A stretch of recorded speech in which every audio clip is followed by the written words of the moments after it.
Déshabillez-moi. Déshabillez-moi. Oui, mais pas tout de suite. Donc ça veut dire danger. Gewalt en africain, en Afrique du Sud.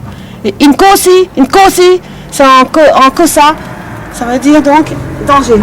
Attention, défense de manœuvrer, travaux en cours. Ça c'est l'info. Et pourquoi tu parles de l'Afrique du Sud, Anne? C'est ma bibiche qui est sud-africaine. Ta bibiche? Ma bibiche qui est sud-africaine. Voilà, bah, j'ai pas de chauffage, je suis en panne. C'est sympa, hein? Ah là, c'est sombre, directement. Non, parce que en fait, j'ai plus de chauffage, je suis en panne. Donc, pas beaucoup de lumière. Je me calfeutre. Il y a le coin du chat, les petits joujoux du chat, tout ça. Voilà. Ça, c'est le petit endroit, le petit bureau. Où j'ai mes docs et tout ça. Quand on fait des habillages, on fait des essayages, on se met là. Comme ça, c'est un peu cosy. On se fait le rooibos tea, donc thé sud-africain, pas de théine. Et puis voilà. C'est sympa. Toute tranquillité. Ce qu'on appelait la salle de jeu quand j'étais petit. C'est la salle de jeu. Donc ça a toujours été ton petit coin. Voilà. Après, ça a été la salle de bazar. Il y en avait jusqu'au plafond. Et puis, quand je suis revenue au Charot, je dis il me faut un espace, moi. Hein, il me faut un espace. J'ai commencé à fouiller, à trier dans mes déménagements, etc. Et puis voilà, récupération. C'était bien là. Nettoyage. Et puis récupérage. C'est ici que quand tu es sur Facebook, tu es ici? Ouais, mais je suis là, je suis tout le temps là. Je m'endors là et tout, des fois, et tout, avec mes chats. Là, je peux faire un grand lit pour accueillir des artistes, là aussi. Donc, j'accueille des artistes, des Argentins, par exemple, qui sont venus et tout. Pourquoi ils sont venus? Ils jouaient, des artistes de rue. Ah, pendant Chalon dans la rue, alors peut-être non? Publicité, avec Chalon dans la rue. Publicité pour Loïs. Voilà, ça c'est de l'artiste, c'est de l'Argentin. Il faut le voir, il faut l'aimer.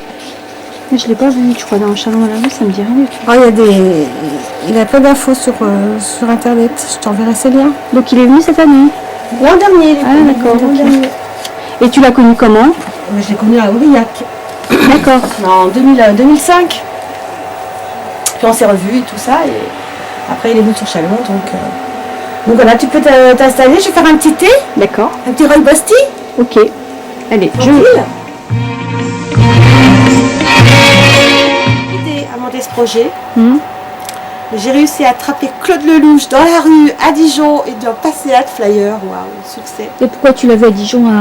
Qu'est-ce qu'il faisait là-bas? En fait, il y avait des rencontres cinématographiques de Dijon. Les 22e rencontres cinématographiques de Dijon. Et il y avait des réunions de... C'est le conseil général qui préparait ça. C'était quand? Et c'était quand ça? C'était du 18 au 20 octobre. Ah oui, d'accord. Ouais, c'était récent, ouais. Et donc il y avait des ateliers de discussion autour de l'éco-production, comment réduire la taxe carbone autour d'un tournage, etc. Et il y a d'autres personnes comme moi qui sont arrivées. Hein. Il y avait des gens de divers métiers intermittents. Par exemple, un accessoiriste, un gars qui s'occupe de tout ce qui est technicien. Il y avait une fille qui a une association de producteurs. Il y avait une comédienne, il y avait un comédien, il y avait un ingé son. Mais à la base, toi, tu étais dedans. Tu Moi, fais quoi avant? Je suis arrivée là parce que c'est donc Edith Farine qui travaille pour la commission du film de Bourgogne qui m'a invitée, qui m'a dit il faut que tu viennes parler de ton projet. Parce qu'en fait, on parle de l'éco-production et tout ce qui est récupération et tout ce qui est ressourcerie, maintenant, ça rentre en jeu dans le domaine du cinéma. On en a conscience et ton projet de costumerie, c'est ça qu'il faut quelque part, quoi. Et en Bourgogne Sud, parce qu'il y a la commission du film de Bourgogne, ils ont un bureau d'ailleurs à Nicéphore-Cité, et c'est donc Gaëlle Laurent qui est en charge de ça.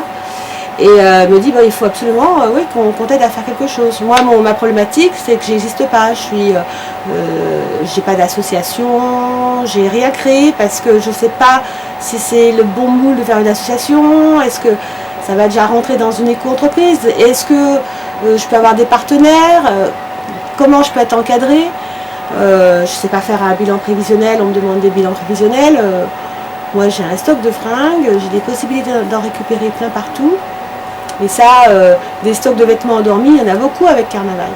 Il y a beaucoup d'associations, d'associations et puis de maisons de quartier, de comités, qui ont des costumes partout et qui dorment. Que personne ne peut louer parce que c'est une structure il faut gérer les rentrées, les sorties, les vêtements. Parce que oui, ça demande aussi le stockage des choses très précises. Il faut que ce soit inifugé, pas de risque d'incendie, pas de risque d'humidité, des normes de sécurité, des assurances comme les pressings, avec des listes de sécurité, etc. Donc on ne peut pas stocker du vêtement et faire de l'accueil public n'importe où. Ça veut dire qu'en fait, que quand un film est tourné, la plupart des costumes ne sont pas loués. Ils sont loués sur Paris, ils sont loués sur Lyon. Mais à des prix extrêmement chers, avec des déplacements, beaucoup de déplacements. Et toute la problématique de l'éco-production, c'est aussi pour les tournages d'essayer de faire travailler, ils font des tournages en Bourgogne, de faire travailler avec des gens locaux, prendre des figurants locaux, des compléments de spectacles intermittents locaux.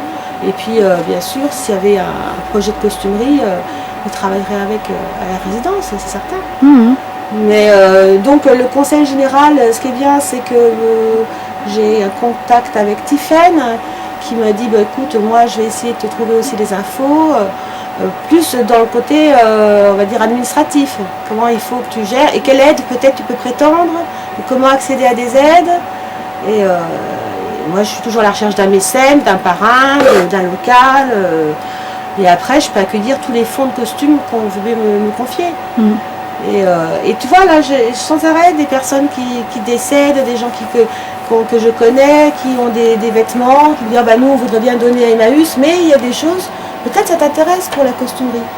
Et si tu fais que du carnaval, c'est du carnaval, mais si tu fais aussi pour les théâtres amateurs, pour les films, pour les tournages, pour les photographes, ça peut générer énormément de choses.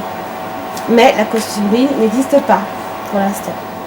Donc vous allez faire un petit tour, vous allez visiter un peu mon bazar, comme ça, donner une idée de ce qu'est un de toute façon, moi je ne savais pas que ça existait avant de te connaître, je ne savais pas que tu faisais ça. Non.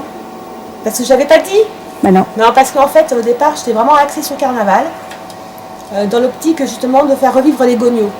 Alors, les gognos, c'est les gens qui défilent pour Carnaval, je ne sais pas si tu as beaucoup de lumière.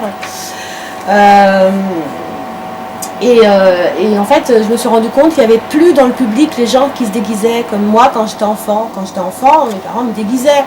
Et il y avait des adultes qui étaient déguisés aussi. Et aujourd'hui, non, parce que ça coûte trop cher, parce que c'est pas pratique d'accès, c'est des heures d'ouverture de magasins, il faut se garer, ça coûte cher, c'est moche. Donc Emmaüs n'existe plus. Ils ont fermé Redingote, ils ont tout vendu. Alors pourquoi ils ont vendu? Ça marchait pas je pense qu'ils avaient l'obligation d'avoir un poste, une personne qui devait gérer justement les rentrées et les sorties de costumes.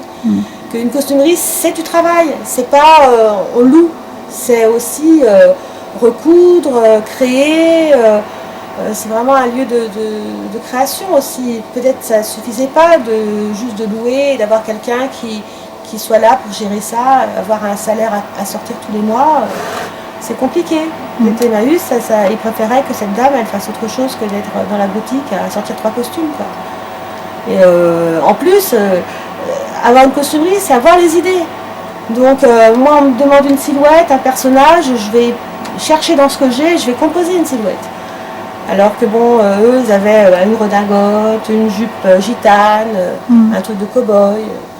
Donc c'est ça la récupération, c'est aussi valoriser les choses vintage, les choses de nos grands-mères, les choses anciennes, peut-être pour les refaire. C'est un lieu de création permanent, quoi. C'est plus que ça une costumerie. C'est pas et je pense que Emmaüs, il ne faut pas le gérer. C'est vraiment pas un truc qu'on peut gérer comme ça. C'est vraiment une entreprise, une costumerie. Donc moi j'ai racheté la redingote, voilà, qui vient de Redingote. C'est moi je veux dire un truc, c'était le symbole.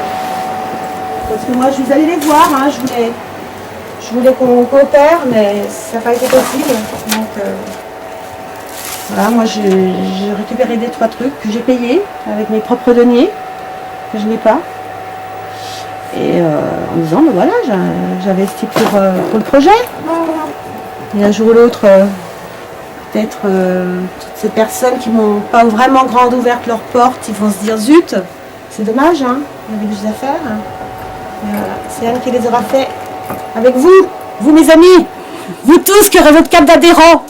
Je compte sur vous parce que vraiment, donc tu as, si tu as une carte d'adhérence, alors t'es une association ou t'es pas... De toute façon, il faudra que je vous répertorie, hein, tous mes supporters. Hein. Il y aura les donateurs, les généreux donateurs, il y aura les bienfaiteurs, généreux bienfaiteurs, il y aura tous ceux qui voudront donner du temps, de l'énergie. Moi, des fois, j'aurai peut-être besoin d'un camion pour déménager.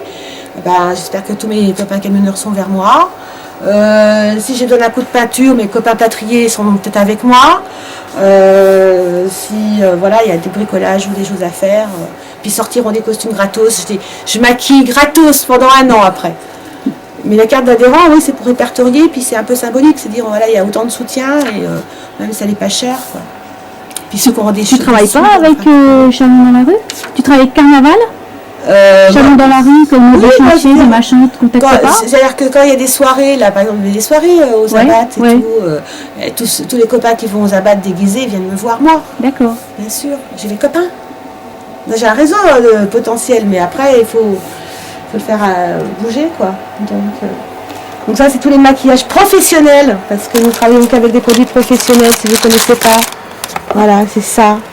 Ces produits-là sont chers et qui sont efficaces. Fardel, c'est ce qu'on utilise dans le cinéma. Donc voilà, des petites choses.